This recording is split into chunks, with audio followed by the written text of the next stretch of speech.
Hello everyone, welcome back to another video. हम लोग ने अभी तक दो चैप्टर देख लिए हैं। फर्स्ट चैप्टर था जो इंट्रोडक्शन था जीएसटी का, और सेकंड चैप्टर जो हम लोग ने देखा वो था सप्लाई का।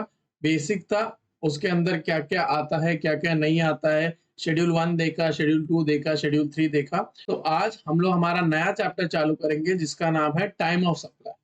बहुत इंपॉर्टेंट चैप्टर है क्योंकि जीएसटी में बहुत कम चैप्टर्स है जो कि प्रैक्टिकल होते हैं, और ये चैप्टर ऑलमोस्ट प्रैक्टिकल है।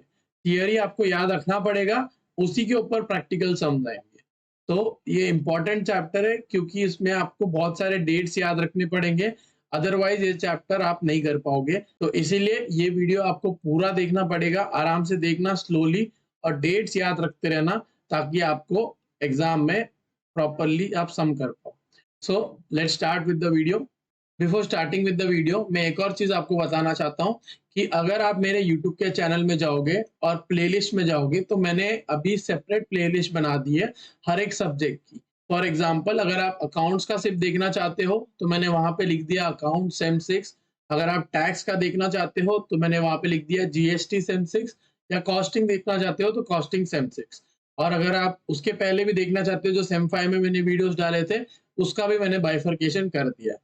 अगर आपको उसमें भी कोई वीडियोस ना मिले तो एजुकेशन का जो मैंने पहले प्लेलिस्ट बना के रखा था वो उसमें पूरे वीडियोस है। बाकी मैंने सेकेंड प्लेलिस्ट सबकी बना दी है, उसको बाइफरकेट कर दिया हर एक सब्जेक्ट के हिसाब से, ताकि अगर आपको पूरे वीडियोस देखने हो तो एक साथ आपसे वो प्लेलिस्ट देख लो तो आपका पूरा का पूरा सब्जेक्ट खत्म हो जाएगा। तो ये मैंने एक नया इन्फॉर्मेशन देना था, इसलिए मैंने आपको पहले ही बता दिया वीडियो के। तो अगर आपको कन्वीनियंस के लिए, अगर आपको पूरा एक सब्जेक्ट एक साथ पढ़ने बैठना है तो आप मेरी सी प्लेलिस्ट खोलो और उसमें पूरे जो वीडियोस है वो देख लो। सो अभी हम लोग स्टार्ट करते हैं हमारा चैप्टर। सो आज हम लोग हमारा नया चैप्टर चालू करेंगे जिसका नाम है टाइम ऑफ सप्लाई। ठीक है, तो इसमें दो टाइप के टाइम ऑफ सप्लाई मिलेंगे। ऑफ कोर्स सी बात है, एक होगा गुड्स, एक होगा सर्विसेज। तो मैं कैसे स्टार्ट करूंगा आपको कि इसमें इसके अंदर आपको चार टाइप्स होंगे, इसके अंदर भी आपके चार टाइप्स होंगे। ठीक है, तो मैं पहले गुड्स का या फिर सर्विस का फर्स्ट टाइप लूंगा। ठीक है, फिर सेकेंड टाइप दोनों का, फिर थर्ड टाइप, फिर फोर्थ टाइप। ठीक है, तो उस हिसाब से करूंगा कि गुड्स का जो फर्स्ट टाइप होगा और सर्विस का फर्स्ट टाइप होगा वो एक साथ लूंगा, फिर सेकेंड टाइप, फिर थर्ड टाइप। गुड्स एक साथ और सर्विसेज एक साथ मैं ऐसा नहीं करूंगा, मैं टाइप्स के हिसाब से करूंगा ताकि आपको कनेक्शन बैठा रहे। ठीक है, तो हम लोग पहले स्टार्ट करते हैं फर्स्ट टाइप। सो फर्स्ट हम लोग देखेंगे time of supply for services. ठीक है, ये कौन सा है? फर्स्ट टाइप है। फर्स्ट टाइप कौन सा? Forward charge.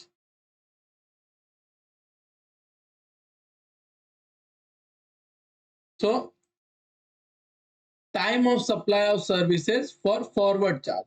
फॉरवर्ड चार्ज का मतलब क्या होता है कि फॉर एग्जांपल ए है, ए ने बी को सप्लाई किया। ठीक है, तो अब बी इसको देगा जीएसटी, राइट, और ए किसको देगा? गवर्नमेंट को देगा। ठीक है, इसको बोलते हैं फॉरवर्ड चार्ज। ठीक है, समझ में आ गया? ये नॉर्मल टाइप का जीएसटी पेमेंट है। एक होता है रिवर्स चार्ज, वो हम लोग देखेंगे। ठीक है,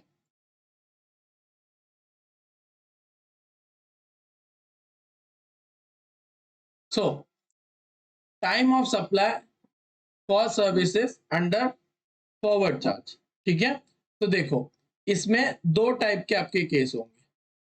केस वन कि आपने invoice, if the invoice is issued with 30 days of the date of completion. ठीक है, if the invoice is issued within 30 days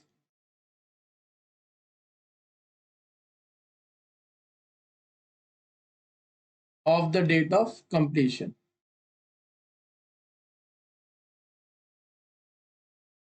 ठीक है, और सेकेंड केस क्या होगा? सेकेंड केस होगा कि आपने इनवॉइस नहीं इशू किया within 30 days, invoice is not issued within 30 days of the date of completion. ठीक है, date of completion, date of completion मतलब क्या कि आप सर्विसेज प्रोवाइड कर रहे हो, राइट? तो सर्विस जिस दिन खत्म होगा उस डेट, ठीक है, तो उस डेट के अगर 30 दिन बाद, 30 दिन के अंदर, फॉर एग्जांपल आज तारीख है 1 मार्च, ठीक है, तो 1 मार्च से लेके आपने 31 मार्च तक, ये 30 दिन के अंदर अगर इनवॉइस इशू कर दिया तो क्या होगा? और अगर 30 दिन के ऊपर हो गया, ठीक है, 30 दिन के ऊपर हो गया तो क्या होगा? ठीक है, तो ये फर्स्ट केस है, 30 डेज के अंदर आपने इनवॉइस इशू कर दिया। सेकंड केस है कि 30 डेज के बाद में आपने इशू किया। ठीक है, तो फर्स्ट केस में टाइम ऑफ सप्लाई क्या होगा? Time of supply will be date of invoice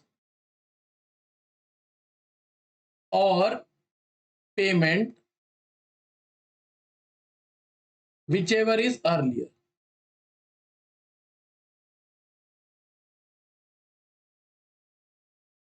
ठीक है, तो कौन कौन सा डेट होगा? या तो डेट ऑफ इनवॉइस या तो date of payment whichever is earlier.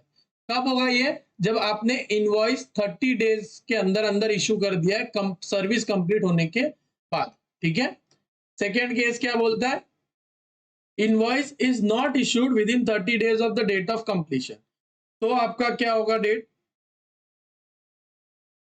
Date of completion और date of payment whichever is earlier, whichever is earlier। ठीक है, WIE का मतलब क्या है? whichever is earlier। ठीक है, और अगर मैंने कहीं पे लिखना भूल गया, दो ऑप्शन दिए मैंने आपको और कहीं पे लिखना भूल गया तो समझ जाना वो whichever is earlier वाला ही ऑप्शन होगा। ठीक है, whichever is later करके कुछ है ही नहीं इस पूरे चैप्टर में। तो अभी हम लोग देखते हैं time of supply of services in case of forward charge. ठीक है, तो अगर आपने इनवॉइस 30 डे के अंदर इशू कर दिया आपकी सर्विस कंप्लीट होने के बाद, तो कौन सा डेट होगा? या तो डेट ऑफ इनवॉइस या तो date of payment whichever is earlier, ये आपका क्या हो जाएगा? Time of supply. लेकिन अगर 30 दिन के बाद में इशू किया तो आपका डेट ऑफ इनवॉइस के बदले क्या आ जाएगा? डेट ऑफ कंप्लीशन और date of payment whichever is earlier. ठीक है, समझ में आ गया? एक और चीज यहाँ पे पॉइंट याद रखने की जरूरत है कि जो 30 डेज है आपके will be replaced with 45 days। ठीक है, in case of banks, financial institution and insurance policy. ठीक है, banks, financial institution and insurance companies. ठीक है, तो ये जो 30 दिन की बात कर रहा हूं मैं, ठीक है, ये कब लागू होगा?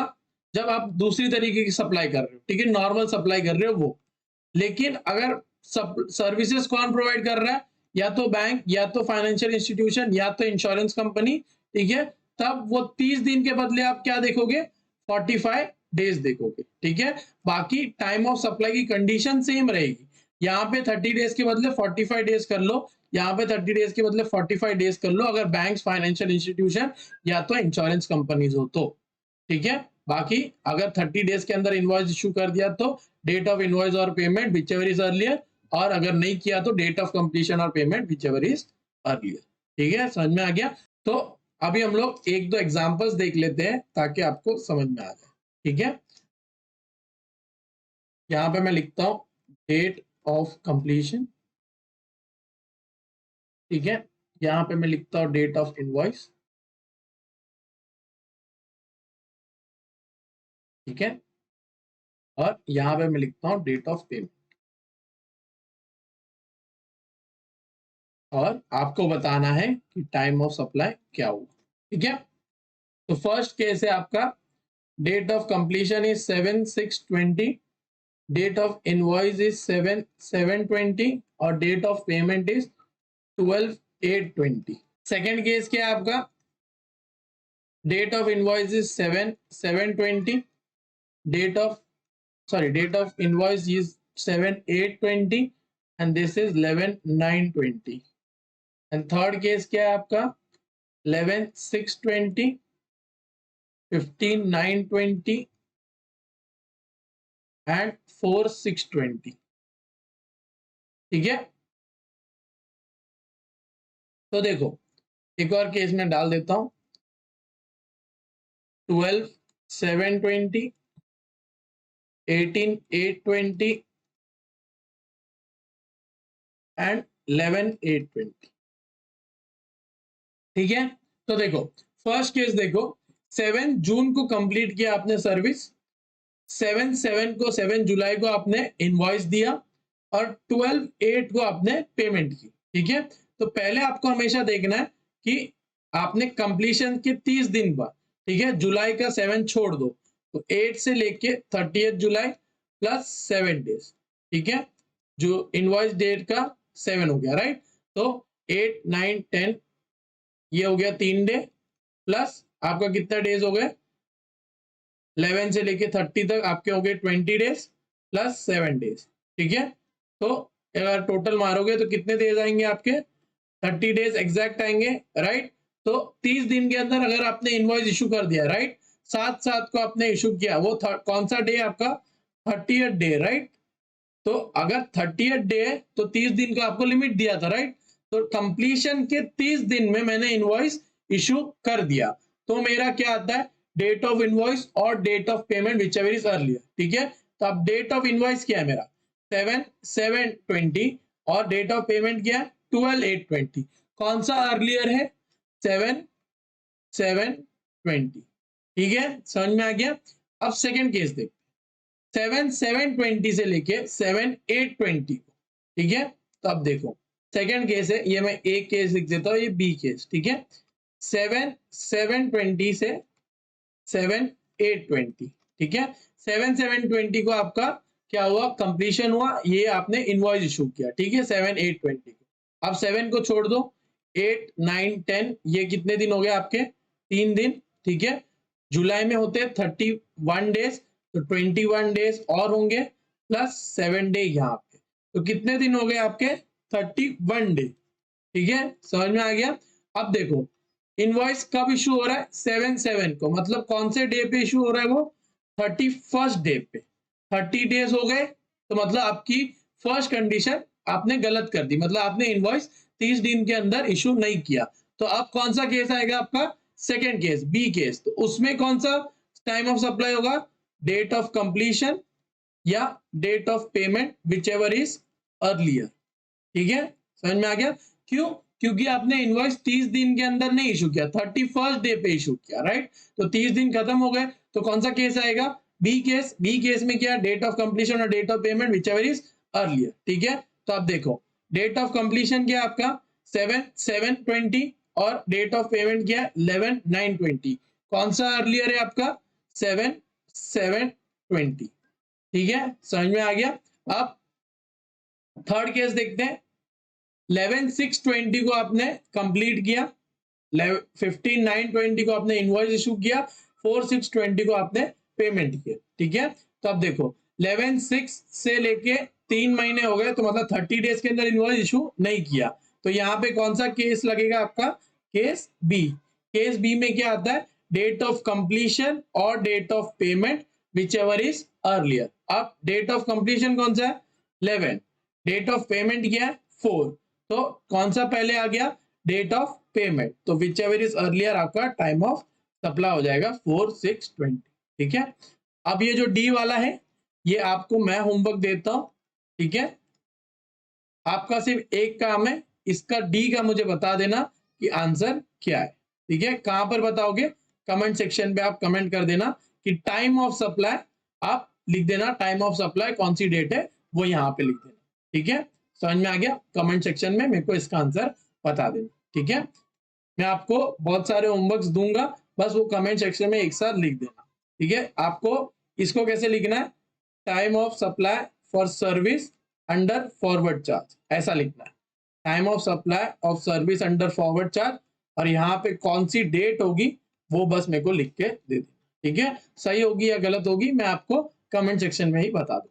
ठीक है, तो हम लोगों ने फर्स्ट केस देखा time of supply under forward charge. उसमें दो टाइप है, दो केसेस हो सकते हैं, या तो इनवॉइस आपने 30 दिन में इशू कर दी या तो 30 दिन में इशू नहीं की। अगर कर दी तो इनवॉइस और पेमेंट व्हिचएवर इज अर्लियर, नहीं की तो कंप्लीशन और पेमेंट व्हिचएवर इज अर्लियर। बस एक बात याद रखना, वो 30 दिन 45 दिन में बदल जाएंगे अगर सर्विस किसने प्रोवाइड की है, बैंक, फाइनेंशियल इंस्टीट्यूशन या इंश्योरेंस कंपनी। ठीक है, या फिर आपने सर्विस प्रोवाइड की है, बैंक, फाइनेंशियल इंस्टीट्यूशन है, इंश्योरेंस कंपनी, दोनों तरफ से। बट कितने डेज हो जाएंगे वो? 45 डेज हो जाएंगे। ठीक है, समझ में आ गया। अब इसके बाद में मैं एक छोटा सा पॉइंट और बता देता हूं आपको, ताकि आपका पूरा कॉन्सेप्ट खत्म हो जाए। ठीक है, अगर फॉर एग्जांपल समझो देयर आर कंटिन्यूअस पेमेंट्स, ठीक है, मल्टीपल पेमेंट्स है आपके, मल्टीपल पेमेंट्स बोल दो, कंटिन्यूअस पेमेंट्स या मल्टीपल पेमेंट्स। ठीक है, तब आपका टाइम ऑफ सप्लाई क्या होगा वो आपको देखना है। ठीक है, फॉर एग्जांपल अभी मैं आपको बता देता हूं, अगर डेट ऑफ कंप्लीशन है आपका 4/6/20 का, ठीक है, अमाउंट है आपकी 1 लाख की। ठीक है, डेट ऑफ इनवॉइस है आपका 11/6/20 को और आपकी अमाउंट है 1 लाख। ठीक है, और डेट ऑफ पेमेंट है आपका, दो पेमेंट है। ठीक है, फर्स्ट पेमेंट है आपका 40,000 का, जो कि आपने किया है 24/5/20 को, और सेकेंड पेमेंट है आपका 60,000, जो कि आपने किया 11 अगस्त 20 को। ठीक है, तो आपने दो पेमेंट किए। ठीक है, तो आप इस तरीके से भी देख सकते हो। मैं आपको सिंपल कर देता हूं, तो देखो इसमें, और ये दो दो टाइप के केसेस हो गए। ठीक है, तो फर्स्ट केस क्या आपका 40,000, जो कि आपने कब दिया? 24/5/20 को। ठीक है, तो आप देखो डेट ऑफ कंप्लीशन आपका क्या है? 4/6/20 को, और डेट ऑफ इनवॉइस आपका क्या है? 11/6/20। ये आपका फर्स्ट केस हो गया। ठीक है, और ये सेकेंड केस हो गया, तो 11/8/20, 4/6/20 और 11/6/20। ठीक है, ये डेट ऑफ कंप्लीशन है, ये डेट ऑफ इनवॉइस है। ठीक है, अब देखो आपको सिंपल है, इसमें भी क्या करना है, आपको चेक करना है 30 दिन के अंदर इनवॉइस इशू हुआ कि नहीं। डेट ऑफ कंप्लीशन क्या है आपका? 4/6/20। डेट ऑफ इनवॉइस क्या है आपका? 11/6/20। क्या 30 दिन के अंदर इनवॉइस इशू हो गया है? यस, इशू हो गया है। तो फर्स्ट केस लगेगा। फर्स्ट केस क्या है? डेट ऑफ इनवॉइस और date of payment, date of invoice और payment whichever is earlier. तो यहां पर फर्स्ट केस में आपका कौन सा date of time of supply आएगा? Time of supply will be 24/5/20। Why? Because ये कौन सा है? Date of payment. क्यों? क्योंकि ये अर्लियर है, डेट ऑफ इनवॉइस से भी पहले पेमेंट हो चुका है, राइट? तो कंडीशन क्या बोलती है? डेट ऑफ इनवॉइस और payment whichever is earlier. ठीक है, अब यहां पर देखो date of completion, date of invoice, तो 30 दिन के अंदर तो इनवॉइस इशू हो गया है, पर यहां पर फर्स्ट केस लगेगा। क्या है केस? डेट ऑफ इनवॉइस और date of payment whichever is earlier. तो इस केस में क्या लगेगा? इस केस में कौन सी डेट होगी टाइम ऑफ सप्लाई? 11/6/20। क्यों? क्योंकि डेट ऑफ इनवॉइस अर्लियर है डेट ऑफ पेमेंट से। ठीक है, तो इस तरीके से आपको सॉल्व करना है अगर आपके मल्टीपल पेमेंट्स हुए तो। ठीक है, समझ में आ गया। अभी हम लोग चलते हैं हमारे नेक्स्ट केस में। अभी हम लोग देखेंगे time of supply for goods forward charge. ठीक है, तो ये फर्स्ट टाइप है जिसमें आप पहले सर्विस देख लिया, अभी हम लोग देखेंगे गुड्स। ठीक है, time of supply for goods. ठीक है, अब इसमें दो टाइप के केसेस। ठीक है, पहले क्या था? वो इनवॉइस रिलेटेड केस था, अभी इसमें मूवमेंट रिलेटेड केस है। ठीक है, तो time of supply for goods involving movement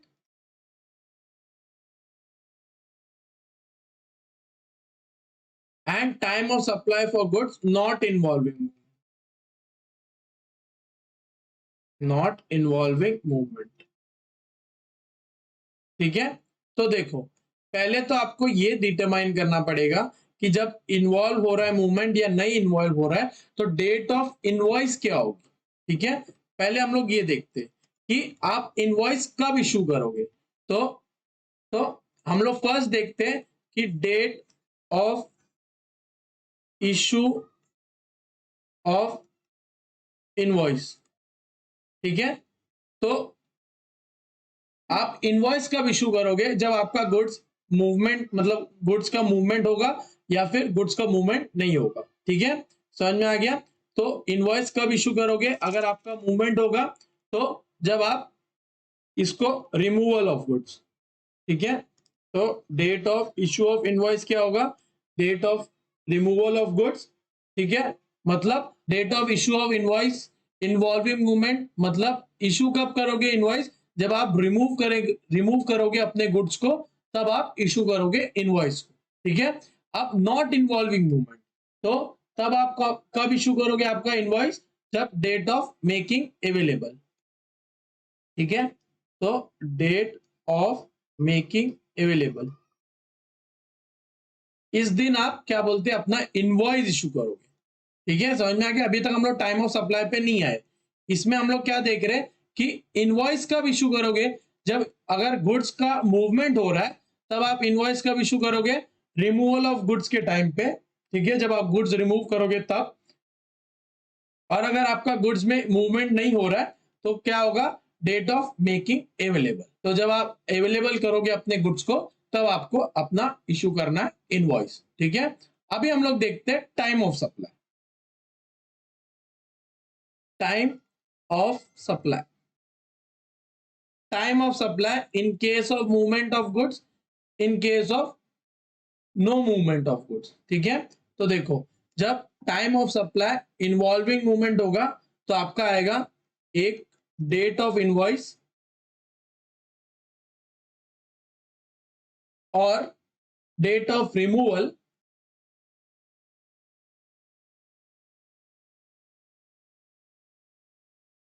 which ever is earlier,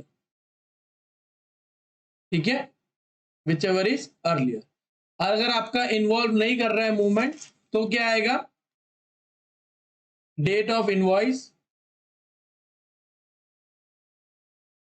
और date of making available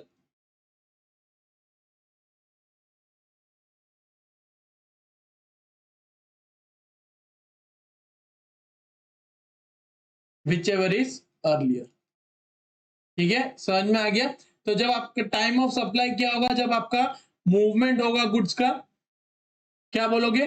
date of invoice या date of removal whichever is earlier, ठीक है। तो देखो, एक तरीके से देखा जाए तो दोनों एक ही हो सकता है। क्यों? क्योंकि जब आप इनवॉइस का इशू कर रहे हो, जब आप रिमूव कर रहे हो, मतलब रिमूवल और इनवॉइस डेट सेम हो सकती है, ठीक है। पर अगर ऐसा कभी नहीं हुआ, समझो आपने रिमूवल किया 4 ऑफ अगस्त को लेकिन आपने इनवॉइस इशू किया 5 ऑफ अगस्त को, ठीक है। तो आपका क्या होगा? विच एवर इज अर्लियर वाला केस आएगा। बट मोस्टली आपका सेम टू सेम ही होगा। क्यों? क्योंकि आपका date of issue of invoice कब है? जब आप रिमूव कर रहे हो तब भी है। तो आप जब रिमूव कर रहे हो तभी आपको इनवॉइस इशू करके देना है, ठीक है। तो वो सेम ही होगा मोस्टली, ठीक है।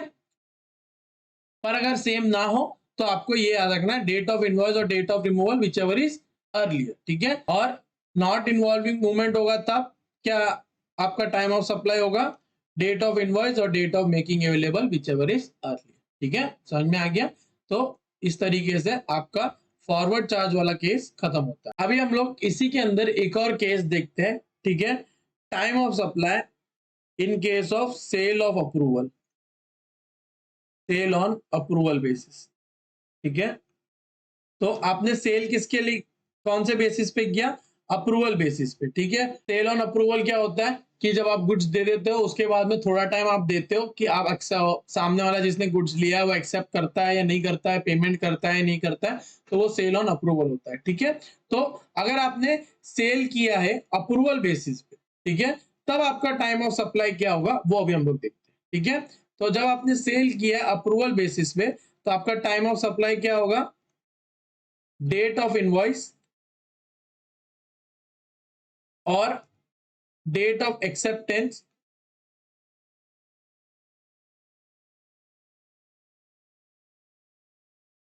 विच एवर इज अर्लियर, ठीक है। समझ में आ गया?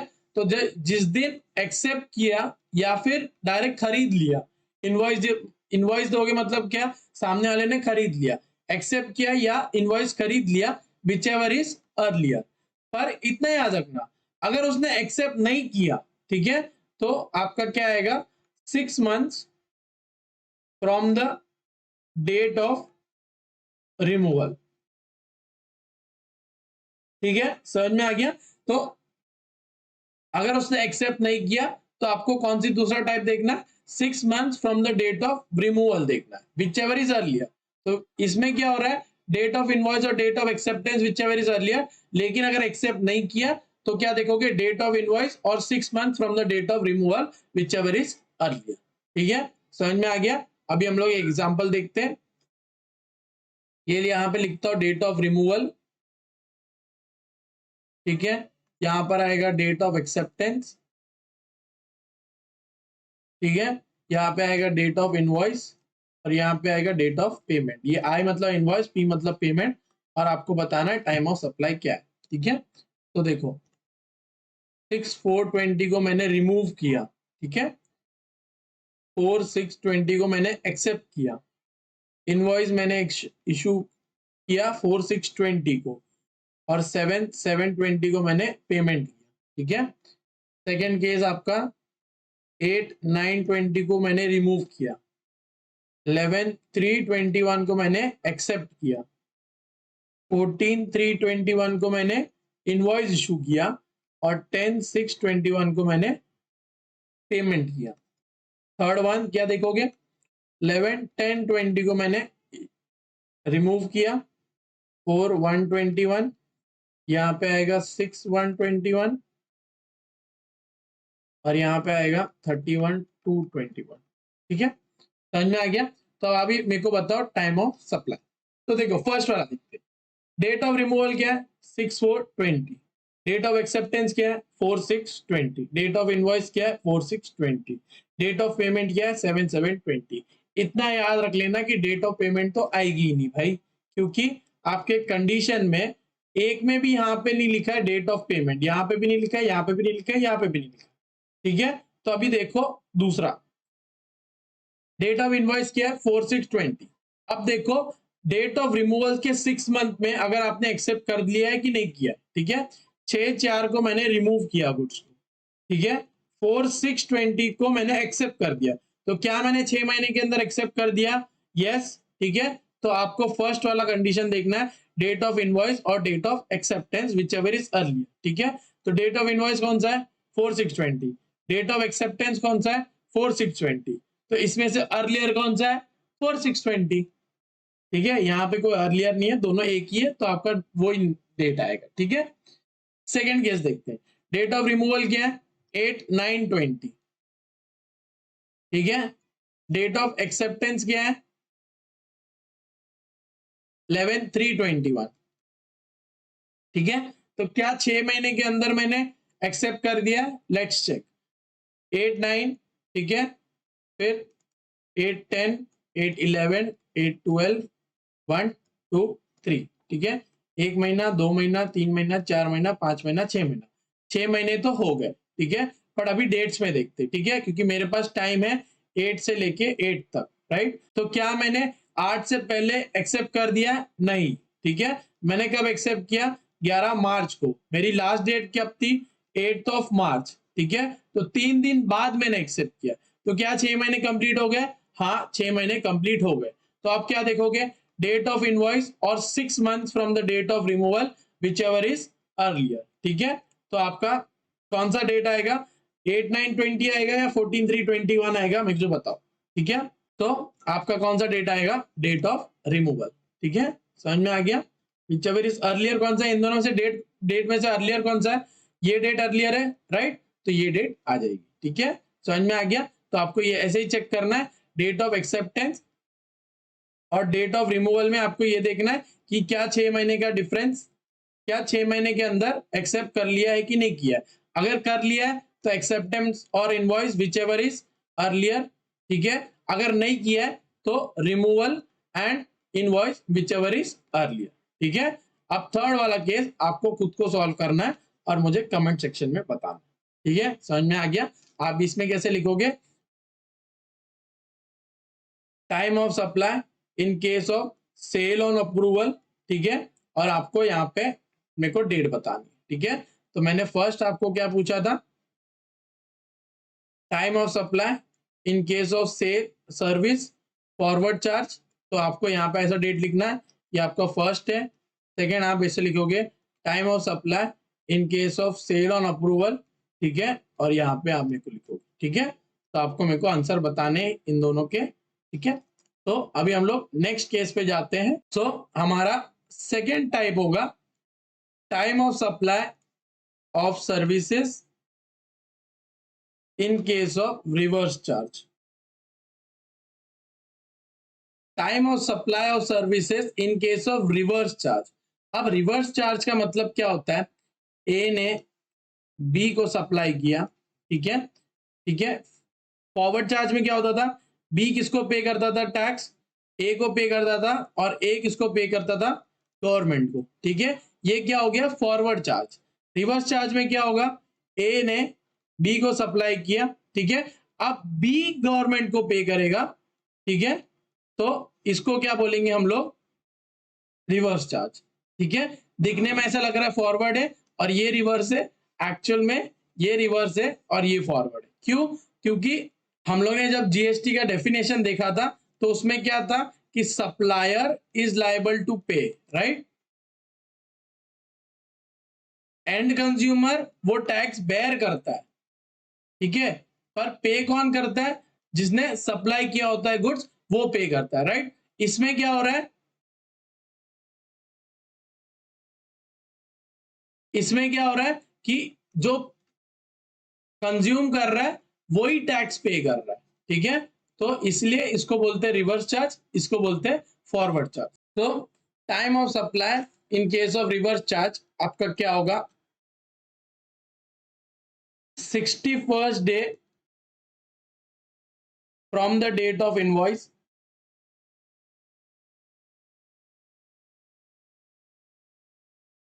और date of payment whichever is earlier, date of payment whichever is earlier, ठीक है, समझ में आ गया।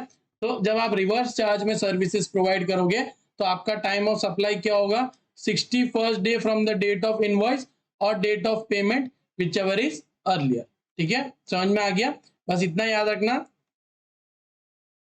कि डेट ऑफ पेमेंट का मतलब क्या होगा, entry in the books of recipient और debit in the bank of recipient whichever is earlier, ठीक है। तो डेट ऑफ पेमेंट का मतलब क्या है कि entry in the books of recipient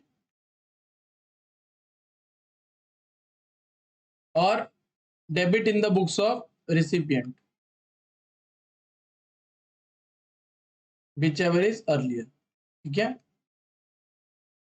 आपको से मेन याद रखना है क्या, 61st day from the date of invoice और date of payment whichever is earlier, ये आपका क्या होगा, टाइम ऑफ सप्लाई होगा, ठीक है, समझ में आ गया। अब यहाँ पे ये था याद रखना, टाइम ऑफ सप्लाई बोल रहे तो आप भूल मत जाना कि किसके बारे में बात कर रहे हैं, हम लोग सप्लायर की बारे में बात कर रहे हैं, ठीक है।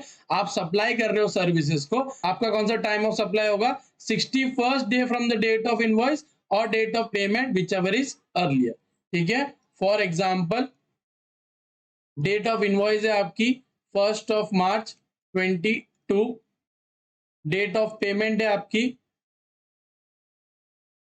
3rd ऑफ अप्रैल 22, ठीक है।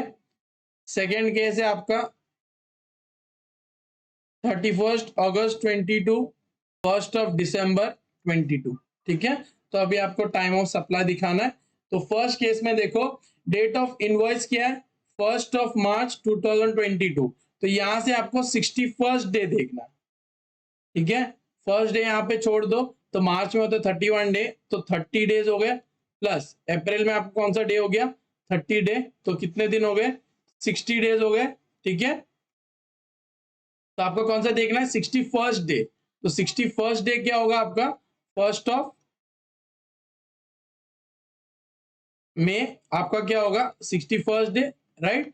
तो 1st 5/22 और 3/4/22 विच एवर इज अर्लियर, तो इसमें से कौन सा अर्लियर है, 3/4/22, तो ये होगा आपका टाइम ऑफ सप्लाई, ठीक है, समझ में आ गया। इस तरीके से आपको देखना है। सेकेंड में देखो डेट ऑफ इनवॉइस क्या है 31 अगस्त, यहां से आपको 61 डे देखना है।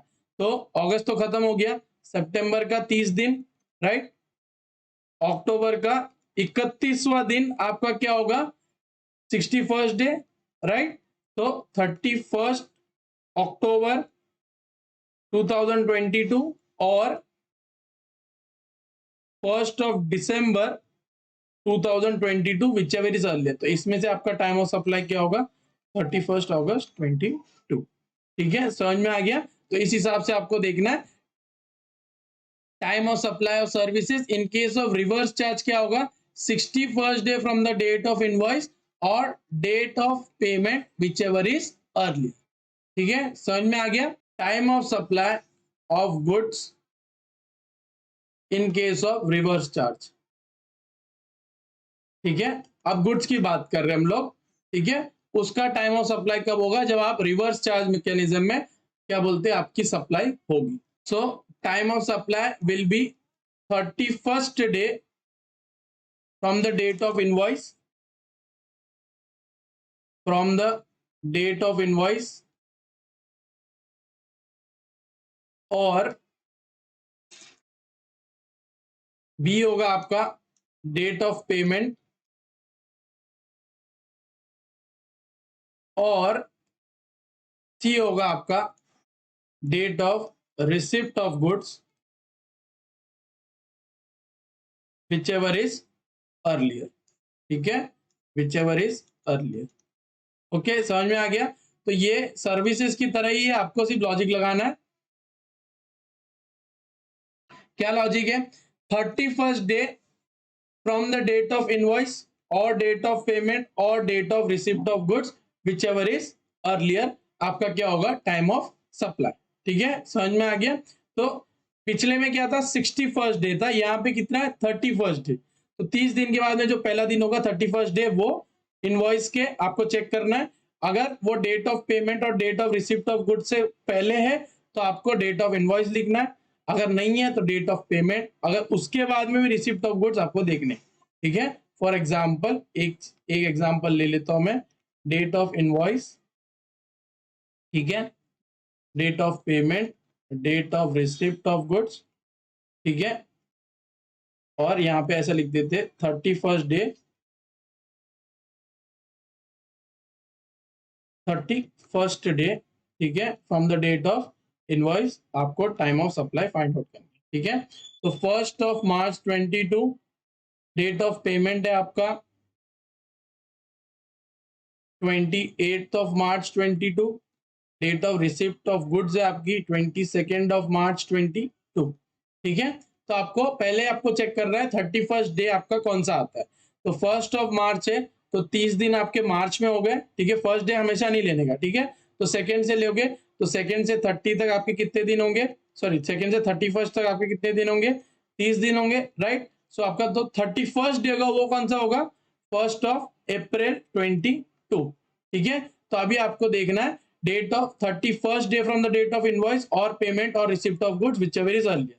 तो 31st day from the date of invoice और पेमेंट और receipt of goods whichever is earlier, इसमें से कौन सा अर्लियर है second March 22। So date of receipt of goods आपका अर्लियर। ठीक है, तो इस हिसाब से आपको चेक करना है। समझ में आ गया। तो अभी हम लोग स्टार्ट करेंगे हमारा जो थर्ड केस है। ठीक है, तो अभी हम लोग ने अभी तक हम लोग ने क्या देखा, time of supply of service, time of supply of goods in case of forward charge, time of supply of service and goods in case of reverse charge. ठीक है, अभी हम लोग देखेंगे continuous supply of goods and continuous supply of service. ठीक है, तो पहले हम लोग देखेंगे time of supply in case of continuous supply of goods.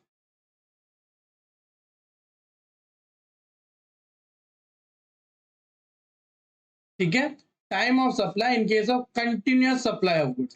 Continuous supply of goods मतलब क्या कि आपका जो गुड्स है वो कंटिन्यूअसली सप्लाई हो रहे हैं और वहां पे रेगुलर पेमेंट्स हो रही है। तो time of supply in case of continuous supply of goods आपका क्या होगा डेट ऑफ इनवॉइस और date of payment whichever is earlier. तो डेट ऑफ इनवॉइस और date of payment whichever is earlier. ठीक है, समझ में आ गया। इनवॉइस के बदले स्टेटमेंट भी दे सकते वो लोग, क्योंकि कंटिन्यूस सप्लाई है तो फिर आपको स्टेटमेंट भी दे सकते कि इतना यूनिट्स आपने कंज्यूम किया, तो वो वाला डेट का क्या बोलते हैं आपका माना जाएगा डेट ऑफ स्टेटमेंट और date of payment whichever is earlier. ठीक है, तो आपको इतना याद रखना है कि अगर कंटिन्यूस सप्लाई ऑफ गुड्स होगा, ठीक है, तो आपका टाइम ऑफ सप्लाई क्या होगा, डेट ऑफ इनवॉइस और date of payment whichever is earlier. ठीक है, समझ में आ गया। फॉर एग्जाम्पल अभी हम लोग देखते हैं जुलाई मंथ है, ठीक है, जुलाई मंथ का आपने सप्लाई स्टार्ट किया, ये कंटिन्यूस सप्लाई की बात कर रहा हूं। ठीक है, आपने फर्स्ट है आपका डेट ऑफ, फर्स्ट डेट है आपकी 5th ऑफ अगस्त। ठीक है, यहां पर आपने 1 लाख रुपया पेमेंट किया, तो ये आपका डेट ऑफ पेमेंट हो गया। ठीक है, फिर नेक्स्ट है आपका 5th ऑफ सितंबर, यहां पर भी आपने 1 लाख रुपया पेमेंट किया, ये आपका हो गया डेट ऑफ पेमेंट। ठीक है, फिर नेक्स्ट है आपका डेट 3rd ऑफ अक्टूबर,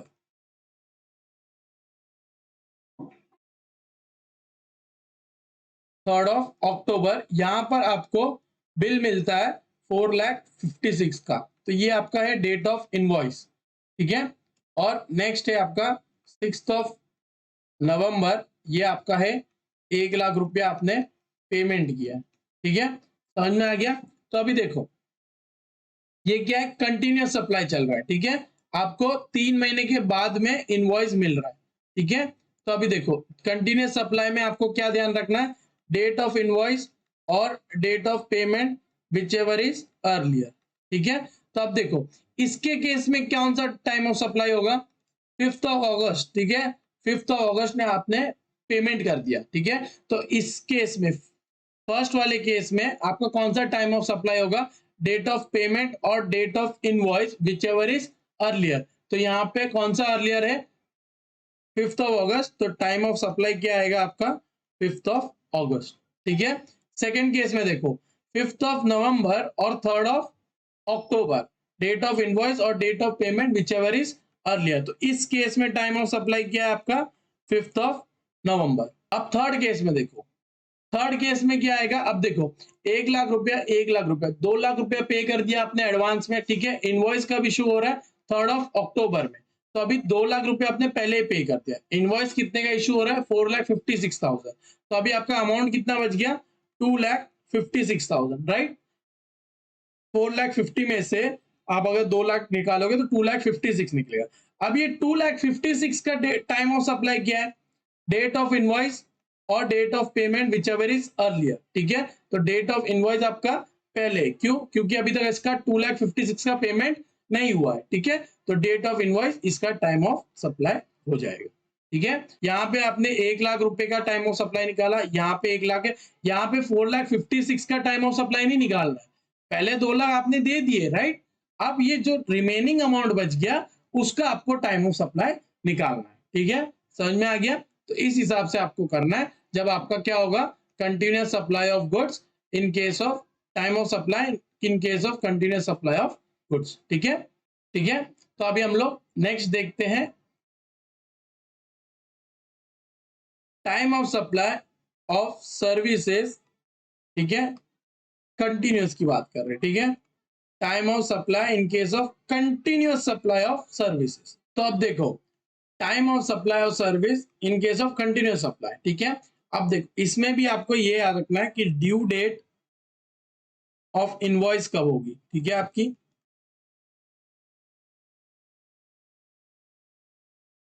तो देखो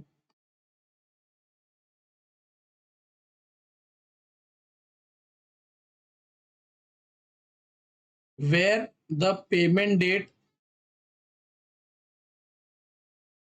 is ascertainable.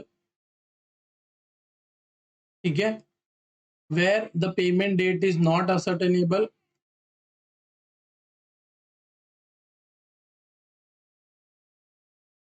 is not ascertainable from the contract। ठीक है, यहां पर भी आपका फ्रॉम द कॉन्ट्रैक्ट ही आएगा। किसी को लेना देना नहीं, बट फिर भी बता देता हूँ। Where the payment date is based on the completion of event, where the payment date is based on completion of event.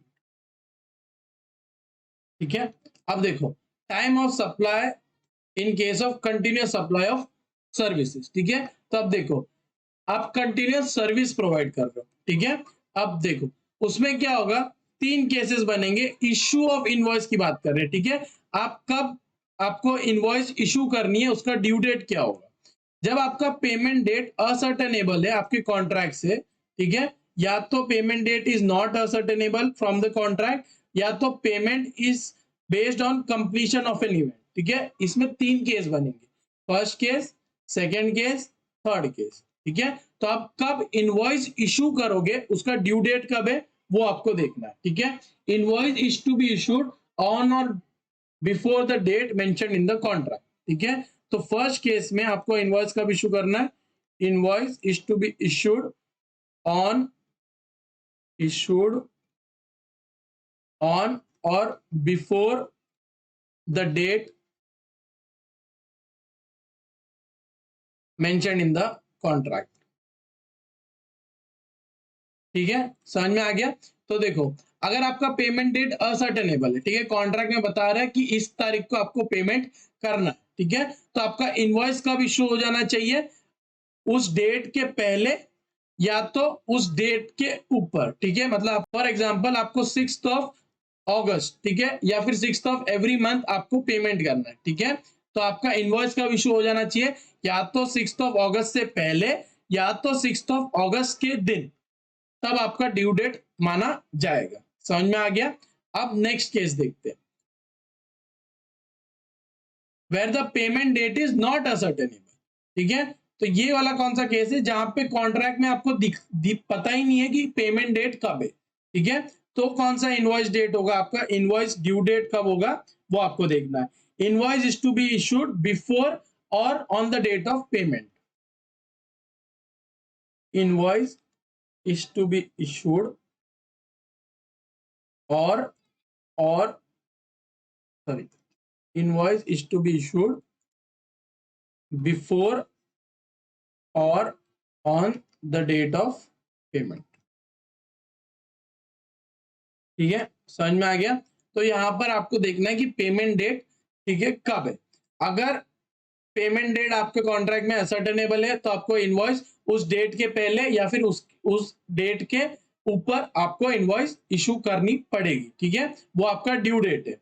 अगर आपका पेमेंट डेट असर्टेनेबल ही नहीं है कॉन्ट्रैक्ट से, तो आपको इनवॉइस डेट का ड्यू डेट कब होगा, invoice is to be issued before और on the date of payment. ठीक है, तब आपका ड्यू डेट कब होगा, बिफोर और on the date of payment. For example आपने पेमेंट किया 6th ऑफ जुलाई को, ठीक है, तो आपका इनवॉइस डेट कब होगा, या तो इसके पहले, ठीक है, इसके पहले आपका ड्यू डेट होगा, या तो इसके ऊपर, मतलब 6th ऑफ जुलाई तक एंड होना चाहिए। ठीक है, तो 6th ऑफ जुलाई आपकी ड्यू डेट ऑफ इनवॉइस है। ठीक है, समझ में आ गया। इसके पहले आपने इनवॉइस इशू कर दिया तो वेल एंड गुड, अगर नहीं किया तो ड्यू डेट आपकी लास्ट डेट कौन सी है, 6th ऑफ जुलाई, मतलब डेट ऑफ पेमेंट। यहां पर कौन सी डेट है, date mention in the contract. ठीक है, वो आपकी ड्यू डेट है। ठीक है, समझ में आ गया। जब पेमेंट डेट असर्टेनेबल है तो date mention in the contract, जब नॉट असर्टेनेबल है तो डेट ऑफ पेमेंट। ठीक है, समझ में आ गया। अब where payment date is based on completion of an event. ठीक है, अब बहुत सारे इवेंट्स है, फॉर एग्जांपल आपको इस कंटिन्यूस सर्विस प्रोवाइड कर रहे हो, उसमें आपको समझो इवेंट मैनेजर का काम समझ लो। ठीक है, आप एक ही इंसान को आप इवेंट प्रोवाइड कर रहे हो, फॉर एग्जांपल मेहंदी, संगीत, शादी। ठीक है, ये तीन टाइप के इवेंट्स हो गए। समझ में आ गया, एक ही बंदा सप्लाई कर रहा है, एक ही बंदे को सप्लाई कर रहा है। ठीक है, तो जब payment date is based on completion of an event, और आपने ये डिसाइड किया है कि आप पेमेंट कब करोगे, जब आपका पहला इवेंट खत्म होगा, सेकेंड इवेंट खत्म होगा, थर्ड इवेंट खत्म होगा। ठीक है, तो on the completion of event तो आपका इनवॉइस ड्यू डेट कब हो जाएगा, invoice is to be issued before और on the date of completion of each event. ठीक है, तो आपको इनवॉइस कब इशू करना है, invoice is to be issued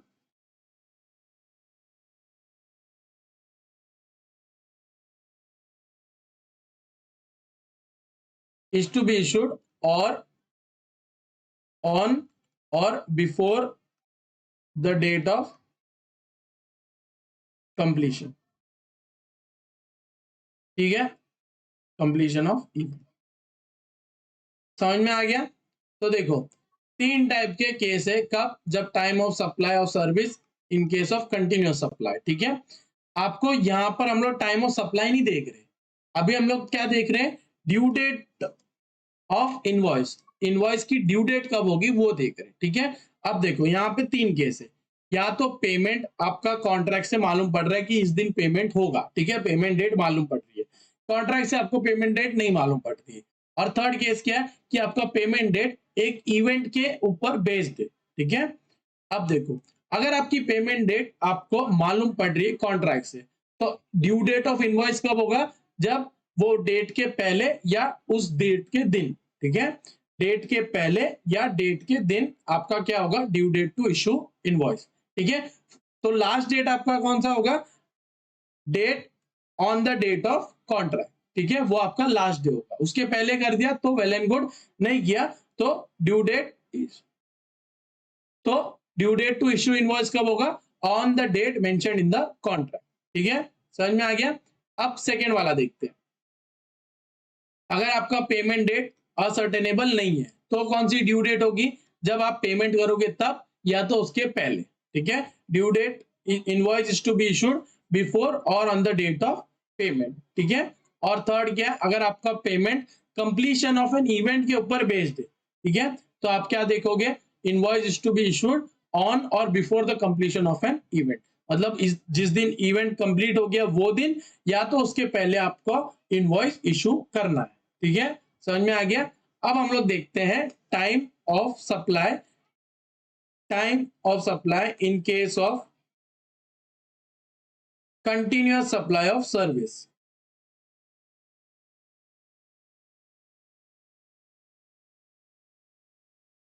ठीक है, समझ में आ गया? तो अब देखो, टाइम ऑफ सप्लाई क्या होगा? डेट ऑफ इनवॉइस और बी डेट ऑफ पेमेंट और C due date to issue invoice.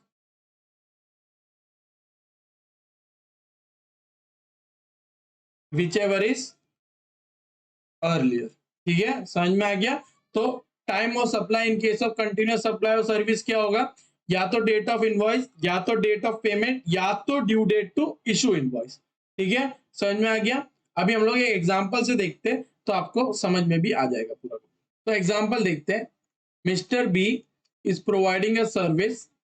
ठीक है, कंटिन्यूअस सर्विस है। ठीक है, प्रोवाइडिंग सर्विस फॉर 5 months। ठीक है, और payment is to be received, payment to be received on the completion of each floor. मतलब बिल्डिंग बनाने का काम चल रहा है तो पेमेंट कब रिसीव होनी चाहिए? Completion of each floor. ठीक है, समझो 5 फ्लोर का ही काम कर, 3 फ्लोर का काम कर रहा है। ठीक है, तो पेमेंट कब इशू होनी चाहिए? ईच फ्लोर के दिन। ठीक है, तो ये वाला कौन सा केस हो गया? पहले हम लोग सी वाला केस की बात कर रहे हैं। क्यों? इसमें क्या आ रहा है? कंप्लीशन ऑफ एन इवेंट, ये एक इवेंट हो गया, राइट? तो ये थर्ड वाले केस की बात कर रहे हैं। अब इसमें हम लोग कंडीशन देखते हैं। Date of completion, date of invoice, date of payment. ठीक है, due date to issue invoice and time of supply. ठीक है, तो देखो, फर्स्ट फ्लोर आपका कंप्लीट हो गया 7/6/20 को। ठीक है, आपने इनवॉइस इशू किया 9/6/20 को, आपने पेमेंट किया 12/6/20 को। ठीक है, सेकेंड फ्लोर आपका खत्म हो गया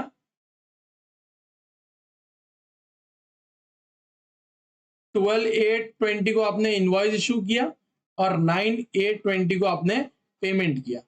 थर्ड फ्लोर आपने कब खत्म किया? 9/11/20 को, 8/9/20 को आपने इनवॉइस इशू किया और 12/12/20 को आपने पेमेंट किया। ठीक है, समझ में आ गया इतना। अब देखो, पहली बात तो आपको ड्यू डेट निकालनी पड़ेगी इनवॉइस की। तो ड्यू डेट क्या होगी? ऑन और before the date of completion. ठीक है, तो आपकी due date to issue invoice क्या है? ऑन और before the date of completion. तो फर्स्ट केस में आपकी ड्यू डेट क्या होगी? 7/6/20, राइट, क्योंकि ऑन और before the date of invoice, before the date of completion, तो कंप्लीट कब हो गया? 7/6/20 को। आपने इशू कब किया? 9/6/20 को। कंप्लीट कब हो रहा है? पहले हो रहा है, तो ये आपकी ड्यू डेट हो गई, राइट। इसमें इस केस में क्या होगा? ऑन और before the date of completion. तो ऑन और before the date of completion क्या है? कंप्लीट कब हुआ? 11/8 को। आपने इनवॉइस कब इशू किया है?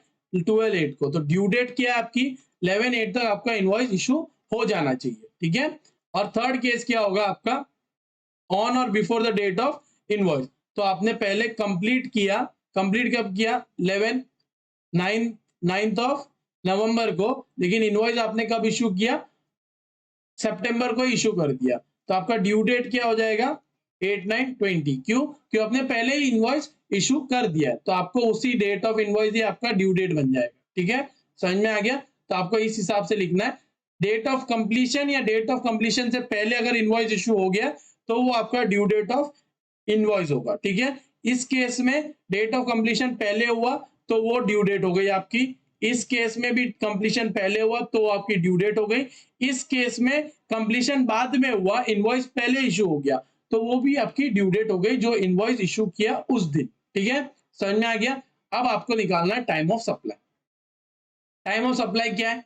डेट ऑफ इनवॉइस और डेट ऑफ पेमेंट और due date to issue invoice, whichever is earlier. तो date of invoice 9/6/20, date of payment 12/6/20, due date to issue invoice 7/6/20, whichever is earlier 7/6/20। समझ में आ गया। Second case देखो, date of invoice, date of payment और due date to issue invoice, whichever is earlier. तो इसमें देखो, इसमें 11/8/20 नहीं आएगा, इसमें पेमेंट आएगा। क्यों? इसमें 9 पहले आता है 11 से। ठीक है, इतना याद रखना, 9 पहले आता है, तो date of payment will be the time of supply. क्यों? क्योंकि पेमेंट आपने पहले कर दी आपके इनवॉइस और ड्यू डेट टू इनवॉइस के पहले। ठीक है, थर्ड केस देखो, 8/9/20, 12/12/20, 8/9/20, विच एवर इज अर्लियर। तो इसमें क्या आएगा? 8/9/20, विच एवर इज अर्लियर, क्योंकि ये दोनों सेम है तो यही डेट आएगी। समझ में आ गया। तो इस हिसाब से आपको करना है कि आपको दिखाना है, पहले तो आपको ये याद रहना चाहिए कि ड्यू डेट कौन सी होने वाली है। जब आपकी पेमेंट कॉन्ट्रैक्ट से असर्टेनेबल हो तो ड्यू डेट क्या होगा? ऑन और before the date mention in the contract. तो लास्ट डेट कौन सा है? जब वो डेट मेंशन होगी, जो डेट मेंशन होगी कॉन्ट्रैक्ट में, वो आपका लास्ट डेट है। इस केस में क्या होगा? अगर आपका पेमेंट डेट असर्टेनेबल नहीं है तो invoice is to be issued before और on the date of payment. तो लास्ट डेट कौन सी है आपकी? ड्यू डेट कौन सी है? Date of payment. ठीक है, उसके पहले हो गया तो भी वो माना जाएगा। और date of completion of an event, हम लोग ने पूरा अभी एग्जांपल उसी के ऊपर देखा। ठीक है, समझ में आ गया। तो इस हिसाब से आपको याद रखना है, कंटिन्यूअस सप्लाई ऑफ सर्विसेज में 3 केसेस आते हैं। ठीक है, और वो 3 केसेस आपको याद रखने हैं। समझ में आ गया। तो अभी हम लोग नेक्स्ट पे जाते हैं, time of supply for vouchers. ठीक है, अब इसके बाद में बहुत इजी है। तो देखो, वाउचर्स आपके 2 टाइप के होंगे, एक होगा आइडेंटिफाइबल वाउचर्स, एक होता है नॉन आइडेंटिफाइबल। ठीक है,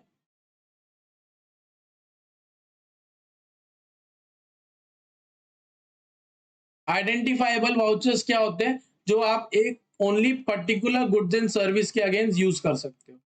ठीक है, can be used only against particular goods और सर्विस। ठीक है, नॉन आइडेंटिफाइबल क्या होंगे फिर? Non identifiable vouchers can be used against various goods and services. ठीक है, तो वेरियस गुड्स एंड सर्विसेज, समझ में आ गया। तो आइडेंटिफाइबल वाउचर्स क्या है कि आप सिर्फ पर्टिकुलर गुड्स एंड सर्विस को ही खरीद सकते हो उस वाउचर से, और नॉन आइडेंटिफाइबल क्या है कि आप कुछ भी खरीद सकते हो उस वाउचर से। ठीक है, तो अभी हम लोग देखते हैं time of supply in case of identifiable and non identifiable vouchers. ठीक है, time of supply in case of identifiable vouchers and non-identifiable vouchers.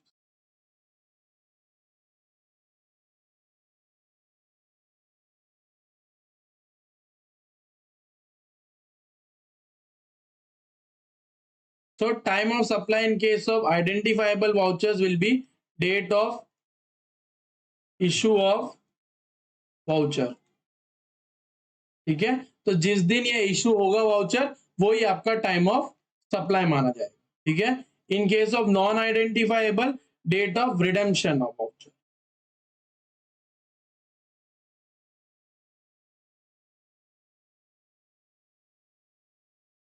ठीक है, तो अब देखो अगर आइडेंटिफाइबल वाउचर है तो आपका टाइम ऑफ सप्लाई क्या होगा, date of issue of voucher, और नॉन आइडेंटिफाइबल है तो date of redemption of voucher. ठीक है, जिस दिन आप वो वाउचर रिडीम करोगे उस दिन आपका टाइम ऑफ सप्लाई होगा, जब इन केस ऑफ नॉन आइडेंटिफाइबल। और आइडेंटिफाइबल में कब होगा, जब आप उस वाउचर को इशू करोगे तब। ठीक है, समझ में आ गया। तो अभी हम लोग नेक्स्ट पे जाते हैं। Time of supply in case of late fee, interest etcetera. ठीक है, ये किसके लिए है, कॉमन प्रोविजन है। ठीक है, गुड्स और सर्विस दोनों की बात कर रहे हैं, कॉमन प्रोविजन है। मतलब आपने सर्विस में इंटरेस्ट पे किया है या सर्विस के टाइम पे लेट फी पे किया, गुड्स के टाइम पे लेट फी किए, दोनों का सेम ही आएगा। ठीक है, तो टाइम ऑफ सप्लाई क्या होगा, date on which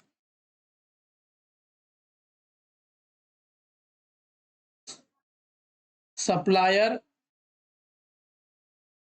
receives the payment of such interest or late fee etc. ठीक है, और पेनल्टी कुछ भी हो सकता है। ठीक है, तो जब time of supply in case of late fee या इंटरेस्ट या पेनल्टी कब होगा, जब वो सप्लायर को वो पेमेंट मिलेगी वही टाइम ऑफ सप्लाई मानी जाएगी। ठीक है, तो जिस दिन सप्लायर को वो पेमेंट मिलेगी इंटरेस्ट की या लेट फी की या पेनल्टी की, उसी दिन वो टाइम ऑफ, वही डेट को हम लोग क्या मानेंगे, time of supply.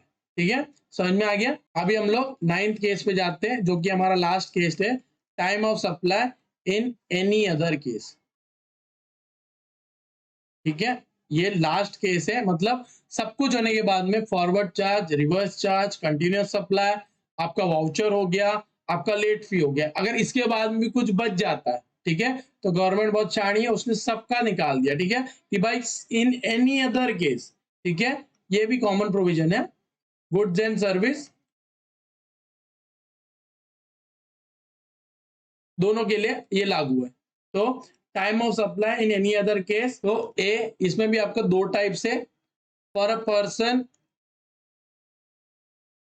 Person who is required to file GST return. ठीक है, तो मतलब क्या है, ये रजिस्टर्ड पर्सन है, राइट, इसको जीएसटी रिटर्न फाइल करनी है, तो टाइम ऑफ सप्लाई उस इंसान के लिए क्या होगी, time of supply will be the due date for filing GST return.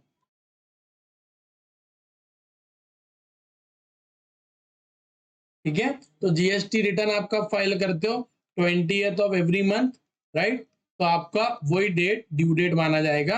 अगर कोई अदर केस हुआ तो किसके बारे में बात कर रहे हैं, रजिस्टर्ड पर्सन जिसको जीएसटी रिटर्न फाइल करनी है, तो उसका टाइम ऑफ सप्लाई कौन सा डेट माना जाएगा, due date to file return, मतलब 20th ही आएगा। ठीक है, फॉर एग्जाम्पल उसने 24th ऑफ सितंबर को सप्लाई किया, ठीक है, एक कुछ भी सप्लाई किया जो बाकी सब केसेस में नहीं आता है, तो इसका ड्यू डेट कब होगा, 20th ऑफ अक्टूबर।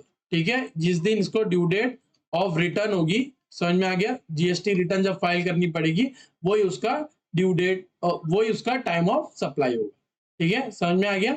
अब दूसरा केस क्या है, अनरजिस्टर्ड पर्सन, मतलब क्या, जिसको जीएसटी रिटर्न नहीं फाइल करनी। ठीक है, अनरजिस्टर्ड पर्सन के लिए क्या होगा, time of supply will be the date of payment of GST. Time of supply will be the date of payment of GST. Date of payment of GST. ठीक है, तो फर्स्ट केस में क्या है, due date of filing return वो time of supply होगा। Second case में क्या होगा, date of payment will be my time of supply. ठीक है, समझ में आ गया। ये किसकी बात की हम लोग, इन एनी अदर केस की। ठीक है, बाकी सब केस हम लोगों ने देख लिए। अगर और कुछ बच जाता है तो अगर आप रजिस्टर्ड पर्सन हो तो आपका टाइम ऑफ सप्लाई क्या होगा, due date to file GST return. समझ में आ गया। अगर आप अनरजिस्टर्ड पर्सन हो तो आपका टाइम ऑफ सप्लाई क्या होगा, ड्यू डेट ऑफ पेमेंट। ठीक है, समझ में आ गया। तो इस तरीके से हमारा टाइम ऑफ सप्लाई वाला चैप्टर खत्म होता है। ठीक है, समझ में आ गया। बहुत सारे डेट्स पढ़े, इसलिए मैं एक बार और रिवाइज करवा देता हूं इस चीज को। ठीक है, एक समरी दे देता हूं मैं आपको। फर्स्ट हम लोग ने क्या देखा, forward charge, right. Forward charge में हम लोग ने क्या देखा,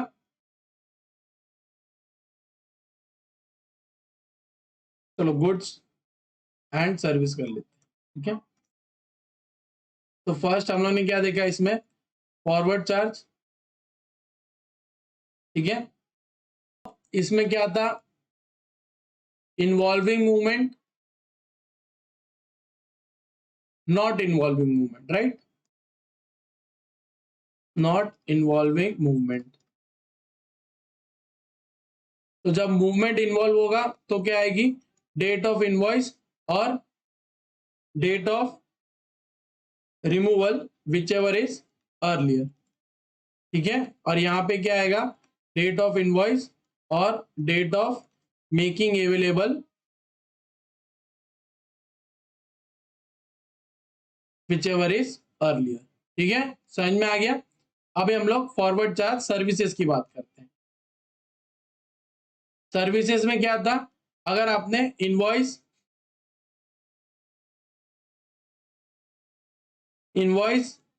is issued within 30 days of completion और नॉट इशूड, मतलब 30 डेज के अंदर अंदर इशू नहीं किया। ठीक है,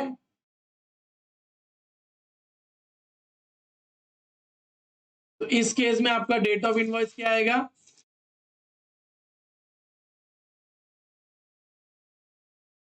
डेट ऑफ इनवॉइस और date of payment whichever is earlier.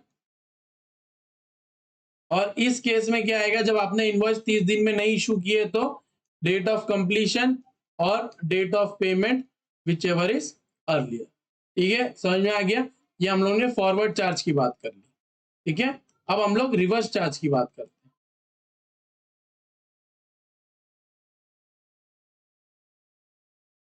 ठीक है, तो रिवर्स चार्ज में क्या था, time of supply 31st day from the date of invoice और डेट ऑफ पेमेंट और date of receipt of goods.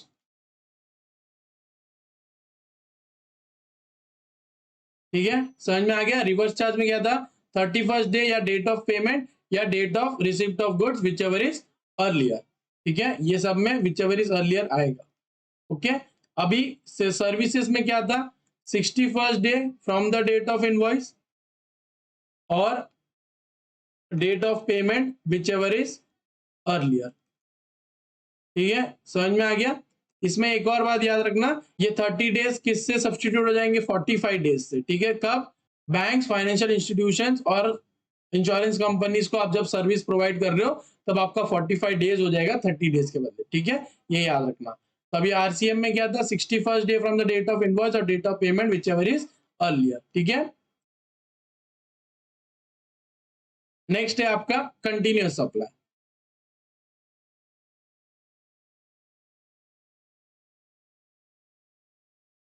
Continuous supply में क्या था, डेट ऑफ इनवॉइस और स्टेटमेंट,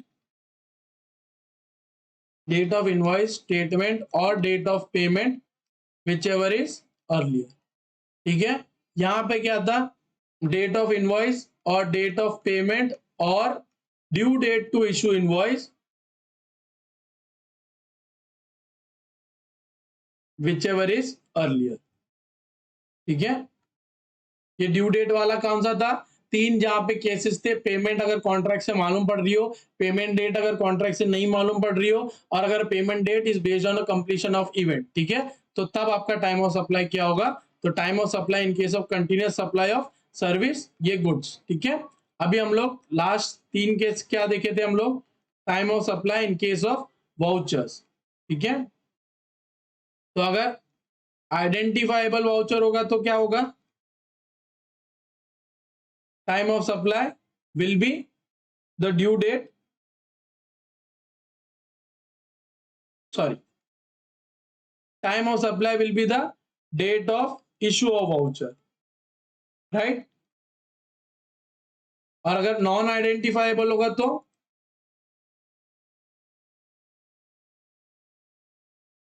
तो टाइम ऑफ सप्लाई क्या होगा, date of redemption of voucher. ठीक है, समझ में आ रहा है। 8 क्या था आपका, time of supply in case of late fee, interest etcetera. ये क्या होता है, ये कॉमन प्रोविजन था, गुड्स हो या सर्विस हो, तो इसका टाइम ऑफ सप्लाई क्या था, date on which payment is received, right. जिस दिन पेमेंट मिलेगी उस दिन आप उसको टाइम ऑफ सप्लाई, उस दिन को आप टाइम ऑफ सप्लाई मानो। ठीक है, पेमेंट इज रिसीव्ड। ठीक है, और 9th क्या था आपका, time of supply in any other case. ठीक है, इन एनी अदर केस, इसमें दो थे, अगर आप रजिस्टर्ड पर्सन हो या तो आप नॉन रजिस्टर्ड पर्सन हो, अनरजिस्टर्ड पर्सन। ठीक है, तो रजिस्टर्ड पर्सन हो तो आपका टाइम ऑफ सप्लाई क्या होगा, due date of filing GST return. ठीक है, और नॉन रजिस्टर्ड हो तो date of payment of GST. ठीक है, समझ में आ गया।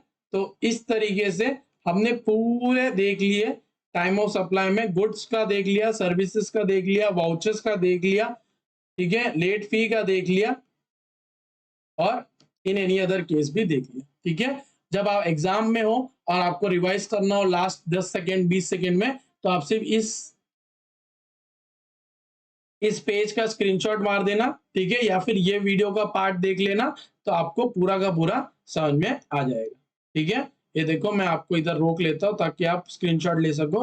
ये 9th केस है, ये 8th केस है, ये 7th केस है, ये 6th और 5th दोनों केस है, ये 4th और 3rd, और ये 1st और 2nd। ठीक है, समझ में आ गया। तो इस तरीके से आपका टाइम ऑफ सप्लाई का चैप्टर खत्म हो गया। तो टाइम ऑफ सप्लाई हम लोगों ने खत्म कर दिया। अगला चैप्टर होगा वैल्यू ऑफ सप्लाई। ठीक है, क्योंकि प्लेस ऑफ सप्लाई बहुत छोटा चैप्टर है और मैंने आपको फर्स्ट इंट्रोडक्शन में ही सिखा दिया है प्लेस ऑफ सप्लाई, तो मैं वो स्टार्टिंग में थोड़ा बहुत बताऊंगा। अदरवाइज हम लोग नेक्स्ट चैप्टर जो करेंगे वो करेंगे वैल्यू ऑफ। सो अभी तक अगर आपने वीडियो देख लिया है तो सब्सक्राइब करना मत भूलना, लाइक करना जरूर, शेयर करना, और कमेंट में मेरे को बताना उन दोनों के आंसर। मैं आपको जरूर रिप्लाई दूंगा कमेंट्स में, पर आपका जिम्मेदारी है कि अगर आपने वीडियो पूरा देख लिया तो मुझसे वो 2 क्वेश्चन का आंसर जरूर। सो अभी हम लोग मिलते हैं नेक्स्ट वीडियो में। Thank you so much, bye bye.